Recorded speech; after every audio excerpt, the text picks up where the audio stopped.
9 तारखेचा आपला जो कार्यक्रम आहे तो सती स्कूल ऑफ अवेकनिंग या टायटल अंतर्गत, आणि तेच आपल्या इथल्या सेंटर म्हणूया याला, एक अनौपचारिक सेंटर, इन्फॉर्मल सेंटर असं म्हणूया याला, सती स्कूल ऑफ अवेकनिंगला. तर अवेकनिंग म्हणजे जागृती आहे, सती आहे, भान आहे. अवेकनिंगला दुसरा जो शब्द आहे तो अवेअरनेस आहे, आणि आणखीन एक पाली शब्द आहे तो अप्रमाद आहे, आणि बुद्धांचा अंतिम संदेश जो आहे तो अप्रमादेन संपादित आहे, आणि त्याचा अर्थ आहे जागृतीपूर्वक प्रयत्नशील राहा, असा अर्थ केला जातो त्याचा.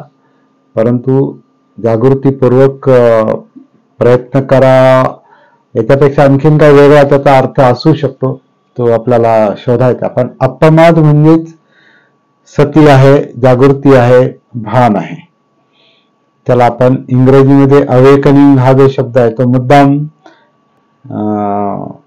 जोडलेला आहे, कारण आपल्याला थोडी बॉर्डर क्रॉस केली पाहिजे.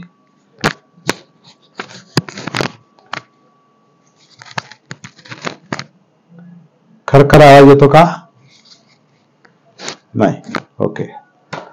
तर थोडी बॉर्डर क्रॉस केली पाहिजे. आतापर्यंत आपण मराठी हिंदीमध्ये आपण सत्र घेतली, जवळपास 19 सालापासून आतापर्यंत, आणि 19 सालाच्या आधी, लॉकडाऊनच्या आधी आपण 2-3 वर्ष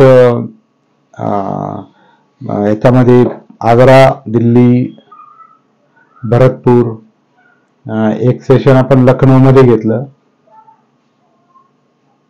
आणि अशी छोटी मोठी घरगुती सत्र पण घेतलेली आहेत. आणि ज्याला आपण काउन्सिलिंग म्हणतो, कम्युनिकेशन काउन्सिलिंग, सती काउन्सिलिंग म्हणतो मी त्याला. ते सती काउन्सिलिंगचं काम पण आपण केलेलं आहे, चालूच आहे.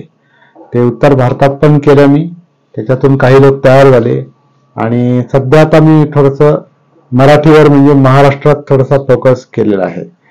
आणि 5-6 वर्ष आपण हिंदीमध्ये आणि मराठीमध्ये संमिश्र काम करत करत इथपर्यंत आलो, आणि त्याची आपण पाहिले असेल युट्यूबवर जवळपास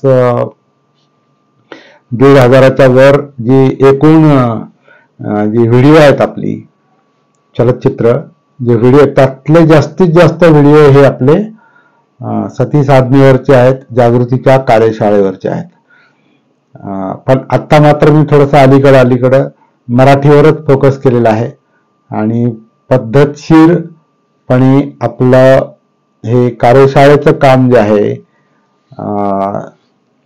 सती साधनेचं जे प्रॅक्टिकल काम आहे त्याच्यावर आपल्याला फोकस करायचा आहे, आणि ते जरा सोयीस्कर व्हावं म्हणून आपण सती स्कूल ऑफ अवेकनिंग आपल्या घराच्या वरती एक हॉल काढून 17x11 हॉल आहे, तिथे आपण हे काम आपण पद्धतशीरपणे सुरू करू शकतो. त्याच्यासाठी आपण महिन्यातून एकदा संपूर्ण 1 दिवसाचं शिबिर ठेवू शकतो. म्हणजे लोकांनी, बाहेरगावच्या लोकांनी शनिवारी इथं मुक्कामाला आलं तर रविवारी दिवसभर आपण बसू शकतो, किंवा ज्या दिवशी आपण शिबिर ठेवू त्याच्या आदल्या दिवशी मुक्कामाला यायचं, आणि दिवसभर ते शिबिर ठेवू आपण. 1 दिवसाचं असेल, पुढे मग जास्त असेल तर जास्त, परिस्थितीनुसार आणि वेळेनुसार. तर 1 दिवसाचं जरी आपण पुढे शिबिर ठेवलं, महिन्यातून एकदा, 15 दिवसातून एकदा, तरी आपल्याला जागृतीच्या कार्यशाळेमध्ये सती साधनेचा आपल्याला पद्धतशीरपणे थेरॉटिकल आणि प्रॅक्टिकल अभ्यास आपल्याला करता येईल. सती साधना जी आहे, जागृतीची प्रक्रिया जी आहे, ती सर्वसाधारणपणे श्वासापासून सुरुवात होते, ज्याला आपण आनापान सती म्हणतो.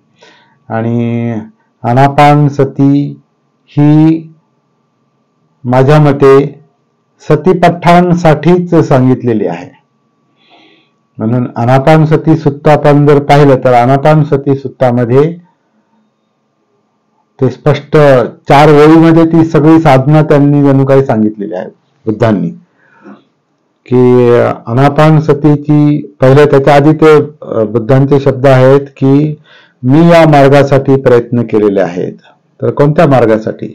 तर दुःखमुक्तीच्या मार्गासाठी मी प्रयत्न केलेले आहेत असा त्याचा अर्थ होतो.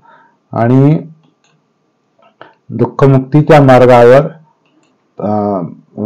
प्रयत्न करता करता मी त्यांना जी गोष्ट सापडलेली आहे ती अशी आहे की आनापानसतीची भावना म्हणजे साधना, प्रॅक्टिस ही महाफलदायक होते असं म्हटलेलं आहे. आनापानसतीची भावना, साधना अधिक केल्याने ती 4 सतीपठ्ठानांना परिपूर्ण करते आणि 4 सतीपठ्ठानांची अधिक भावना केल्याने, प्रॅक्टिस केल्याने ती सप्तबोध्यांगांना परिपूर्ण करते आणि सप्तबोध्यांगांची अधिक साधना केल्याने, प्रॅक्टिस केल्याने विद्या आणि विमुक्तीची प्राप्ती होते. आता विमुक्ती म्हणजे दुःखमुक्ती आहे, निब्बाण आहे, बुद्धत्व आहे. आणि विद्येची प्राप्ती होते म्हणजे अविद्या नष्ट होते, म्हणजे अज्ञान नष्ट होतं, म्हणजे अज्ञानाचा अंधकार नष्ट होतो असा त्याचा एकूण अर्थ निघतो.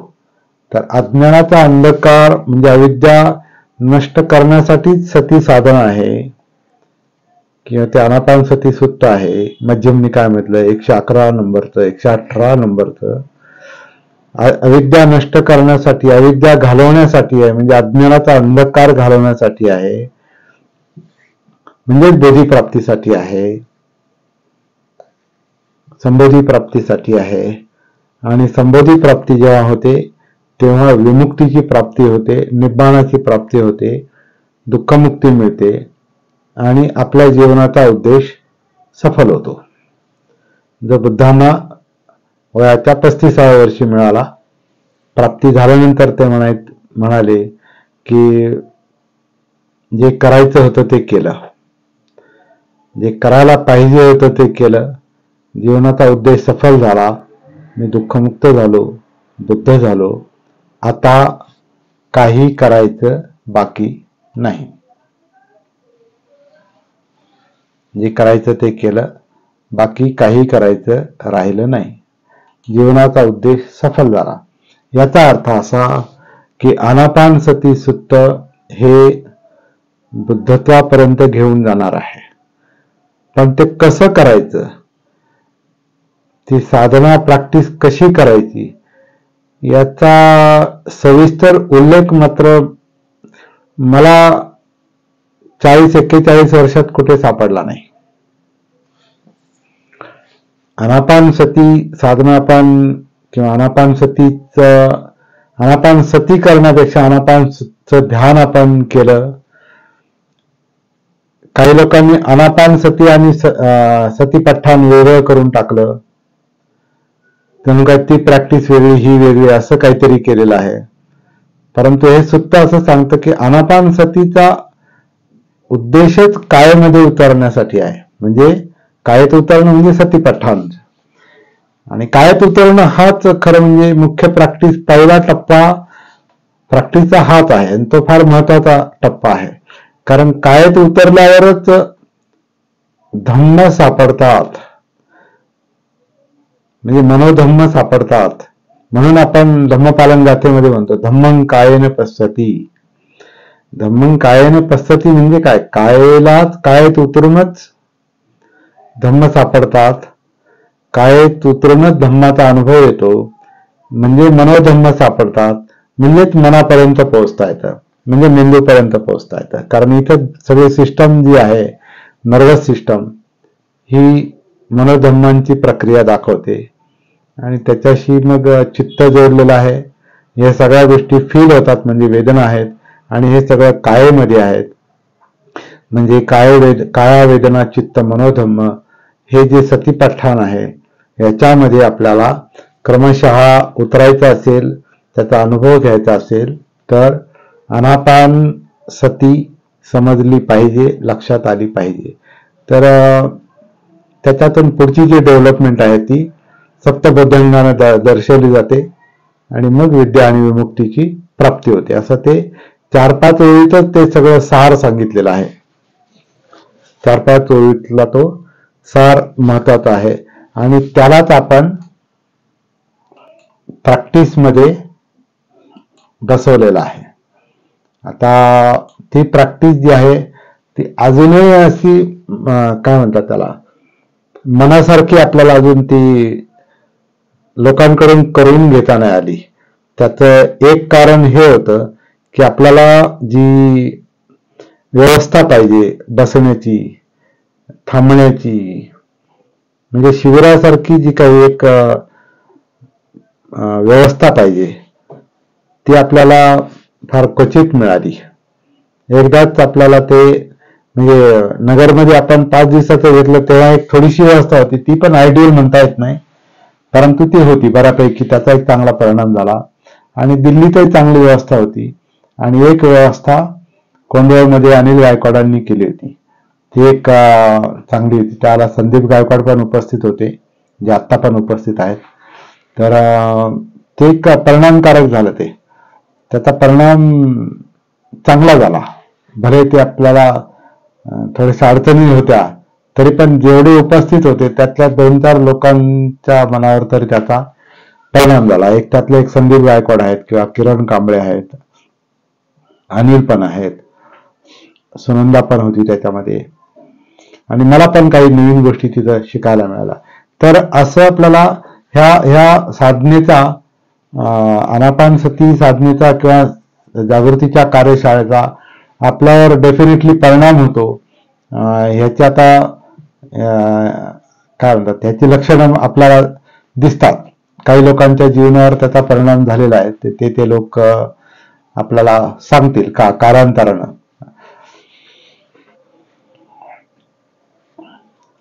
तर इथं सुद्धा आपण सती स्कूल ऑफ अवेकनिंग मध्ये आपण अशी शिबिरं ठेवू शकतो आता.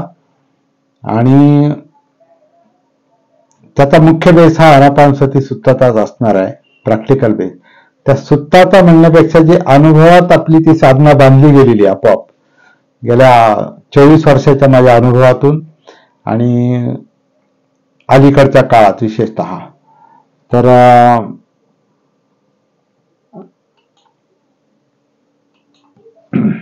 काही लोक नव्याने जॉईन होत आहेत, त्यामुळे थोडस हे होतं.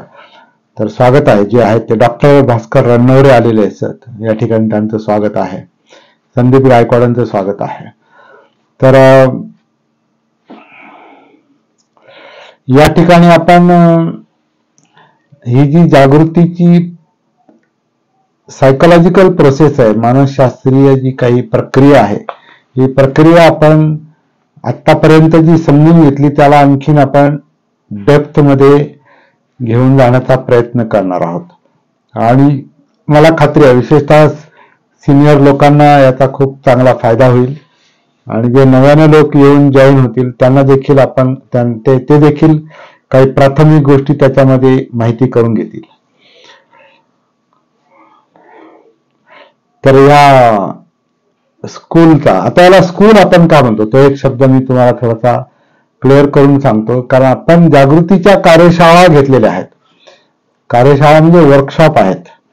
आणि वर्कशॉप जिथं चालतं ते एक वर्कशॉप आहे आणि ते स्कूल सारखंच आहे, म्हणून आपण याला स्कूल म्हणतो. पण ते फॉर्मल अर्थानं, औपचारिक अर्थानं शाळेसारखी शाळा नाही, ती शाळेसारखं स्कूल नाही. स्कूल हा एक सांकेतिक शब्द आहे. जसं आता आपण पाहतो की बौद्ध धर्माचे जे काही वेगवेगळे संप्रदाय होते, जसं आता हिनयान, महायान, वज्रयान, त्याच्यामध्ये वेगवेगळे अनेक उपसंप्रदाय निर्माण झाले आणि बऱ्याच याला स्कूल असा शब्द वापरला जात होता. तर स्कूल जसं आता उदाहरणार्थ महायान किंवा महायानातल्या पण चायनीज आणि जापानीज बुद्धिझम मध्ये योगाचार स्कूल आहे. आता ते योगाचार स्कूल असं म्हटलं जातं, तर ते योगाचार स्कूल म्हणजे ऍक्च्युअली शाळा नाही ती, तर तो एक संप्रदाय आहे, तिथे एक प्रशिक्षण मिळत असेल तर त्याला ते स्कूल म्हटलेलं आहे. तसं आपल्या इथे आपण एक प्रशिक्षणाची व्यवस्था केलेली आहे. ज्यांना शक्य आहे त्यांनी ते आणि इच्छा आहे त्यांनी ते शिकून घ्यायचं आहे. त्याचप्रमाणे आपण दर आठवड्याला एखादा वर्ग आपण इथं ठेवणार आहोत, स्थानिक लोकांसाठी किंवा बाहेरच्या लोकांसाठी. हा एक दुसरा सध्या ठरवलेला कार्यक्रम आहे आपल्या स्कूलमधला. आणि अजून एक महत्वाची गोष्ट म्हणजे सती काउन्सिलिंग. सती काउन्सिलिंग हा एक कन्सेप्ट आपण बऱ्याच दिवसापासून राबवलेला आहे. आता सती काउन्सिलिंग म्हणजे काय? संपर्क किंवा त्याला कल्याण मित्रता आपण म्हणतो. म्हणजे 1 to 1 कम्युनिकेशन.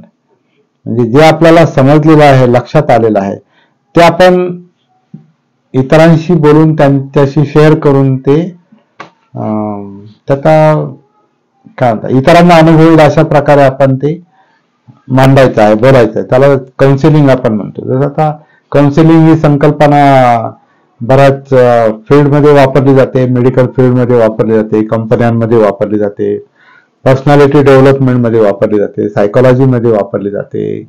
काउन्सिलिंग हा हा हा हा कन्सेप्ट बऱ्याच ठिकाणी राबवला जातो. तर आता बुद्धांचं पण जे काही काम होतं हे काउन्सिलिंगवरच जास्त होतं, ज्याला ते कल्याण मित्रता म्हणतात. कल्याण मित्रता म्हणजे इतरांच्या हिताचं जे आहे, कारण बुद्धांचं एक जणू काही परिपूर्ण हित त्यांनी साधलं होतं. वयाच्या 35व्या वर्षी दुःखमुक्ती मिळाली, निब्बाण मिळालं, म्हणजे त्यांच्या भाषेत आता त्याच्या पुढे करण्यासारखं काही नाही. आता मग पुढचं काम काय राहतं, ते इतरांपर्यंत आपले अनुभव पोहोचवा, सांगा. आणि मग आपण पाहतो की ज्या काही आता जी अनेक सुत्त आहेत, त्या सुत्तांमधल्या ज्या व्यक्ती आहेत, पटाचारा असेल किंवा सारिपुत्र असेल, मोगलान असेल, जीवक असेल, खिसा गौतमी असेल, अंगुलीमाल असेल, आम्रपाली असेल, विशाखा असेल किंवा अनाथपिंडक असेल किंवा राजे लोकांशी सुद्धा ते बोलायचे, प्रसेनजित असेल, बिंबिसार असेल, त्यांचा मुलगा अजातशत्रू असेल, तर ह्या लोकांशी ते पर्सनली बोलायचे. तर हे पर्सनली बोलायचे म्हणजे काय करायचे की ह्या लोकांचे जे जे काही प्रश्न होते ते प्रश्न ते जणू काही इंडिव्हिज्युअल पातळीवर, व्यक्तिगत पातळीवर ते सॉल्व्ह करायचे, सोडवायचे. जसं आता मेडिकल फील्डमध्ये आपण पाहतो, डॉक्टरकडे पेशंट येतात, तर बाहेर जरी आता 5, 10, 15 पेशंट बसलेले असतील तरी ते एका वेळेला एकाला ट्रीट करतात, ट्रीटमेंट देतात, एकाशीच बोलतात ते, कारण ते प्रॅक्टिकली शक्य आहे. तशी बुद्धांची पण काम करण्याची जी पद्धत होती ही 1 to 1च जास्त होती. आता बुद्धांना पण महाभैषज्य म्हणजे मोठे डॉक्टर, मोठे वैद्य असं म्हटलं जायचं. तर त्याचं कारण काय होतं की बुद्धांची जणू काही एक धार्मिक ट्रीटमेंटच होती ती लोकांना. आणि आपल्याला म्हणजे आपण 1-2 उदाहरणं, आपण प्रसिद्ध उदाहरणं आपण वारंवार घेतो, त्याचा उल्लेख करतो. ती म्हणजे अंगुलीमाल आणि खिसा गौतमी. अनेक उदाहरणं आहेत, परंतु हे उदाहरण मला विशेष आवडतात कारण ही फार वेगळी उदाहरणं आहेत. अंगुलीमाल मारण्यासाठी समोर आलाय आणि बुद्धांची जी काही नजरानजर झाली म्हणा किंवा जे काय आता समोरासमोर एकदा आल्यानंतर जे काय होतं ते असं अंगुलीमालाला प्रभावित करून गेलं की त्याच्या हातातली तलवार आपापच त्याने ती टाकून दिलेली आहे. म्हणजे त्याचा उद्देशच बदलला.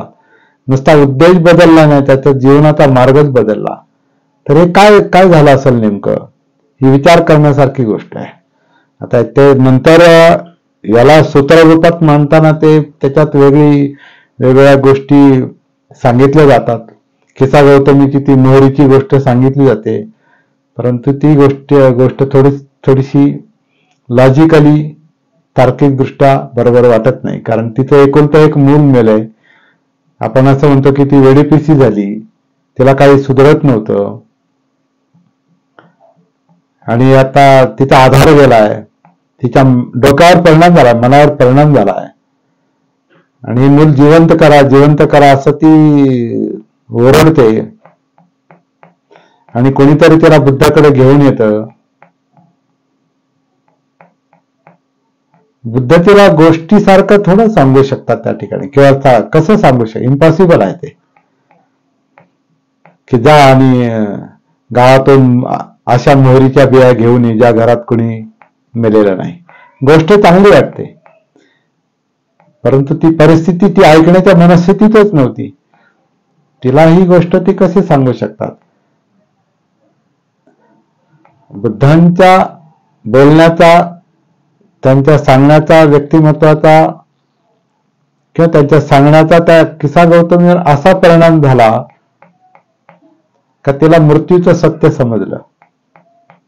आता ते कसं सांगितलं बुद्धांनी आपण त्याचं वर्णन करू शकत नाही, सांगू शकत नाही, परंतु जे काही झालं ते तिच्यावर इतका परिणाम करून गेलं का तिनं मुलाचा मृत्यू स्वीकारला आणि स्वतःच ती डेड बॉडी तिनं जंगलामध्ये सोडून दिलेली आहे.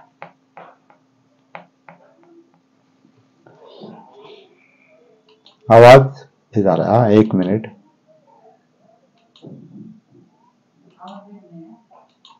आता येतो का? आता येतो का आवाज? हा.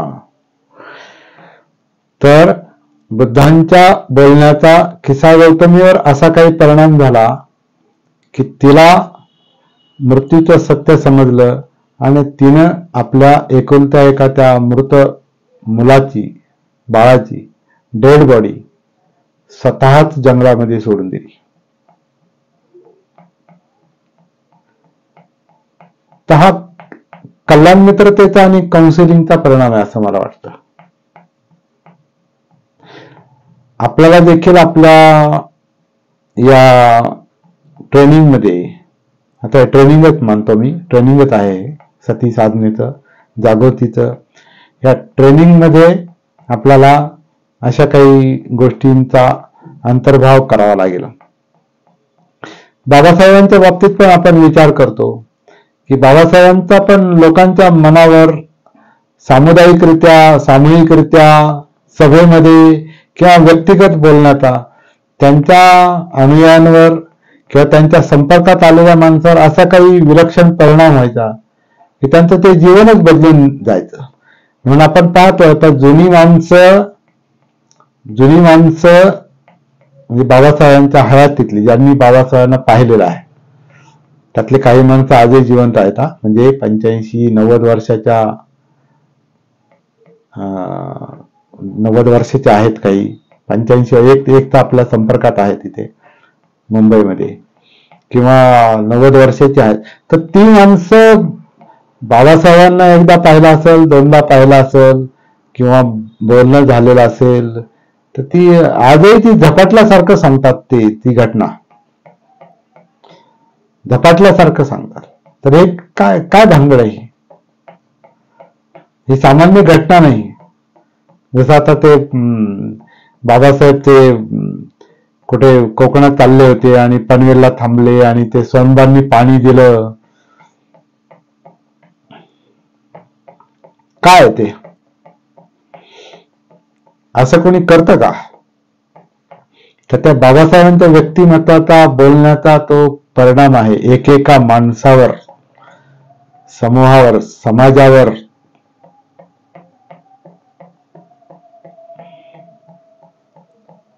तर धम्मप्रचारामध्ये हीच गोष्ट काम करते असं माझं मत आहे. धम्मप्रचार कशामुळे होऊ शकतो? निव्वळ बौद्ध पद्धतीनं लग्न लावणं, नामकरण करणं, गृहप्रवेश करणं आणि प्रवचन देऊन, भाषण देऊन किंवा पांडित्य दाखवून पण ते काम होणार नाही. वेगळंच काम आहे ते आपल्याला आता लक्षात घेतलं पाहिजे. आता इतक्या वर्षानंतर मला वाटतं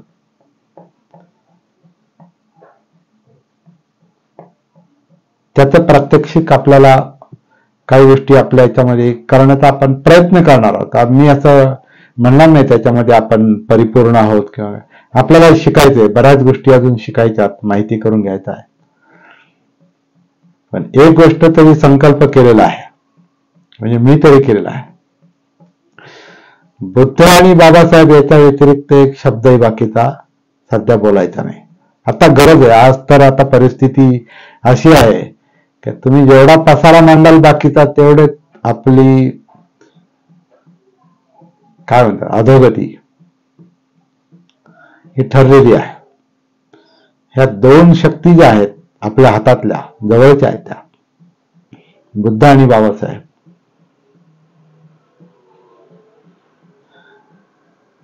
हेच वाचून काही बोलू नये, यापेक्षा जास्त काही मला वाटतं आज त्याच्यावर फोकस करण्याची गरज आहे.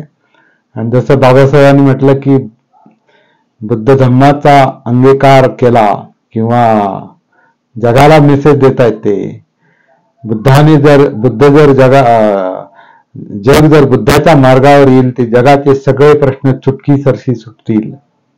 हे काही मोघम संदेश नाही, हा फार मोठा संदेश आहे. परंतु ते प्रत्यक्षात उतरवण्यासाठी आपल्याला बाबासाहेबांना जे आयुष्य पाहिजे होतं ते मिळालं नाही. पण आता वेळ आलेली आहे की आपल्याला त्याच्यात संशोधन केलं पाहिजे. असं का म्हणतात ते? आणि आजच्या पद्धतीने जो प्रचार चाललेला आहे बुद्ध धर्माचा, त्याच्यातून प्रचार होतो. लोकांना काही बाबतीत बुद्ध धर्माची तोंड ओळख होते, शब्दांची तोंड ओळख होते, काही सूत्रांचा अभ्यास होतो, बुद्ध आणि त्यांच्या धम्मासारख्या ग्रंथांचा अभ्यास होतो, इतर ग्रंथांचा अभ्यास होतो. लोक ध्यान साधना करतायत, त्यातलं काही जे काही बरं वाईट ते आपण नंतर त्याच्यावर विचार करू शकतो. पण ध्यान साधना करतायत आणि सिरियसली करतायत लोक. आणि सगळ्या भारतातच नाही, सगळ्या जगामध्ये हे काम चाललेलं आहे. आणि आपण विशेषतः बाबासाहेबांचे आणि वेगवेगळ्या ठिकाणाहून आपण धर्म समजून घेण्याचा प्रयत्न करतोय. आता थोडंसं आपल्याला हेही पाहायला मिळतं की लोकांकडे ज्ञान भरपूर झालेलं आहे, इकडून तिकडून घेऊन बरेच अनुभव आलेत. परंतु सगळे गट जे आहेत आपल्या समाजातले, बौद्ध गट जे आहेत, विशेषतः बौद्ध गट, इतर तर आहेतच आहे, परंतु बौद्ध गट हे एकमेकांचे मित्र आहेत, एकमेकांशी सल्लामसलत करतात, एकमेकांशी अनुभवांची देवाणघेवाण करतात. असं कुठं दिसतंय का? तर त्याचं उत्तर हो असं देता येत नाही. मी तरी म्हणजे माझे 40 वर्षाच्या अनुभवातून, 41 वर्षाच्या अनुभवातून उलट एकमेकांचे शत्रू असल्यासारखं ते चाललेलं आहे. ठीक आहे, भांडत नाहीत एकमेकांशी, पण मित्र पण नाहीत. आणि हेच बौद्ध राष्ट्रांच्या बाबतीत पण थोडंसं पाहायला मिळतं. बौद्ध राष्ट्र कधी काळी एकत्र येतात जागतिक बौद्ध परिषदांच्या निमित्तानं, तर त्यांच्यामध्ये अशी खूप मोठी देवाणघेवाण चालली असं काही, किंवा एक वाक्यता आणण्यासाठी प्रयत्न चाललेत असं काही कुठं दिसत नाही जास्त. आपला इथल्या परिस्थितीला धरून, भारतीय परिस्थितीला धरून, विशेषतः आंबेडकरी समाजाच्या आजच्या वस्तुस्थितीला धरून आपल्याला याच्यावर वेगळा विचार करणं गरजेचं आहे, चर्चा करणं गरजेचं आहे, संशोधन करणं गरजेचं आहे. आणि ते संशोधन थोडंसं बाबासाहेबांच्या भाषेत फार कठोर संशोधन करावं लागेल. जसं ते बुद्ध अँड धम्ममध्ये इंट्रोडक्शन मध्ये बाबासाहेबांनी जे लक्षात आणून दिलेलं आहे की बुद्धांची शिकवण, teaching of the Buddha and life of the Buddha, life and teaching of the Buddha is made puzzle by निकायज. निकायांनी बुद्धांची शिकवण आणि बुद्धांचं चरित्र हे निकायांनी पझल बनवलेलं आहे, म्हणजे गोंधळात टाकणारं बनवलेलं आहे. आणि निकाय म्हणजे त्रिपिटकातलं सुत्तपिटक. त्यांनी त्याच्यावर टीका नाही केली, पण पझल बनवलेलं आहे. म्हणजे मूळ बुद्धाची शिकवण त्याच्यात आहे, परंतु मांडणाऱ्यांनी अशा प्रकारे मांडली, अनुवाद करणाऱ्यांनी असे विचित्र अनुवाद केलेले आहेत की ती मूळ शिकवण ही गोंधळात टाकणारी बनलेली आहे. ही बाब बाबासाहेबांनी दि बुद्ध अँड हिज धम्मच्या इंट्रोडक्शन मध्ये उघड करून सांगितलेले आहे. आणि त्यांनी स्वतः त्यांनी 4 प्रश्न निर्माण केलेले आहेत. त्याचा आपण अभ्यास केलेला आहे, ते आपल्याला माहिती आहेत. 4 प्रश्न, जे ग्रहत्यागाचा प्रश्न आहे, 4 आर्य सत्यांचा प्रश्न आहे, 4 दृश्यांचा प्रश्न आहे, आत्मा कर्म पुनर्जन्म, कर्म पुनर्जन्म याविषयीचा प्रश्न आहे. तर असे प्रश्न त्यांनी स्वतःच निर्माण केलेले आहेत आणि चर्चा करा म्हणतात. बुद्ध अँड हिज धम्म सुद्धा हा काही पवित्र ग्रंथ समजून त्याचं फक्त पठण करा असं नाही म्हटले. ते त्याच्यावर विचार करा, चिंतन करा, चर्चा करा. आणखीन एक शॉकिंग त्यांनी मुद्दा त्यांच्याच ग्रंथात मांडलेला आहे की कुठलाही धर्मग्रंथ हा प्रमादातीत आहे, म्हणजे बिनचूक आहे असं मानणं अधम्य आहे. कुठलाही ग्रंथ, हे बाबासाहेब स्वतःच्याच ग्रंथात लिहितात, हे लक्षात घेतलं पाहिजे आपण. म्हणजे मी लिहिलेला ग्रंथ सुद्धा परीक्षण केला पाहिजे, त्याचं परीक्षण केलं पाहिजे, त्याच्यावर विचार केला पाहिजे, चिंतन केलं पाहिजे आणि चर्चा केली पाहिजे, डिस्कस केलं पाहिजे ते म्हणतात. तर एवढ्या मोकळेपणाने जर आपण बुद्ध धर्माचा आणि बाबासाहेबांचा देखील आपण अभ्यास केला तर आपल्याला काही हिताच्या आणि सत्य गोष्टी सापडतील. सध्या आपण कसं आहे की आपल्याला काही सांगितलं की आपण ऐकतो आणि ते फॉलो करतो. एवढा एक कलमी कार्यक्रम बऱ्याच लोकांचा चाललेला असतो. कोणी काही सांगितलं की ते ऐकायचं, त्याच्यावर विचार न करता फॉलो करायचं. नुसतंच फॉलो नाही करायचं, ते इतरांना पण सांगायचं आणि सगळंच वातावरण ते तसंच बनवून टाकायचं. आणि म्हणून आपण पाहतो की एक वाक्यता नाही, सुसूत्रता नाही आणि थोडीशी चिंताजनक परिस्थिती आहे, परंतु निराशाजनक नाही. एवढं मात्र नक्की निराशाजनक अजिबात नाही. कारण ह्या ज्या 2 शक्ती आहेत, बुद्ध आणि बाबासाहेब, यांचं जेव्हा आपण पुनरावलोकन करू, जग जेव्हा याचं पुनरावलोकन करेल, तेव्हा याच्यातून वेगळ्याच गोष्टी उघड होतील, असं माझा अनुभव मला सांगतो. तर आपल्या सती स्कूल ऑफ अवेकनिंग मध्ये अशा काही गोष्टींचा आपण उहापोह करणार आहोत, एकत्र येणार आहोत आणि आपण सगळे मिळूनच काही चर्चा करूनच काही कार्यक्रम आपण बसवू शकतो. परंतु मुख्य कार्यक्रम आपला जो असेल तो अवेकनिंगचा असेल, जागृतीचा असेल, सतीचा असेल. म्हणून सती स्कूल ऑफ अवेकनिंग आपण सुरू करत आहोत. 9 तारखेला सकाळी 10 ते साधारण दुपारी 1-2 पर्यंत आपण काही गोष्टींवर चर्चा करणार आहोत आणि काही प्रास्ताविक प्रायमरी गोष्टीच आपण त्याच्यामध्ये घेतलेल्या बोलणार आहोत. प्राथमिक गोष्टी, त्यातले काही मुद्दे मी आता बोललेलो आहे. तर आजच्यासाठी एवढंच पुरेसं आहे.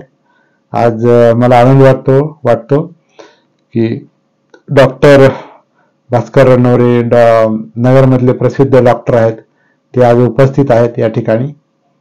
आणि अनिल इनकर आहेत आणि गायकवाड, मला वाटतं लेफ्ट झालेले आहेत अजूनही, गायकवाड, संदेश गायकवाड. तर असो, सुनंदा साळवे पण आहेत, अनिल गायकवाड आहेत. नेहमीचे लोक तर आहेतच आहेत, परंतु डॉक्टर रणनवरेंचे या ठिकाणी मी स्वागत करतो आणि आभार देखील व्यक्त करतो. ते एक विद्वान, एक सामाजिक कार्यकर्ते पण आहेत, अभ्यासक आहेत आणि आपण सगळेच आहोत, म्हणजे बाकीचे लोक सुद्धा विचार करणारे लोक आहोत. तर मला वाटतं आज इतकं पुरेसं आहे. कोणाला काही याच्यावर आपलं मत मांडायचं असेल तर आपण आपला माईक ओपन करू शकतो आणि बोलू शकतो.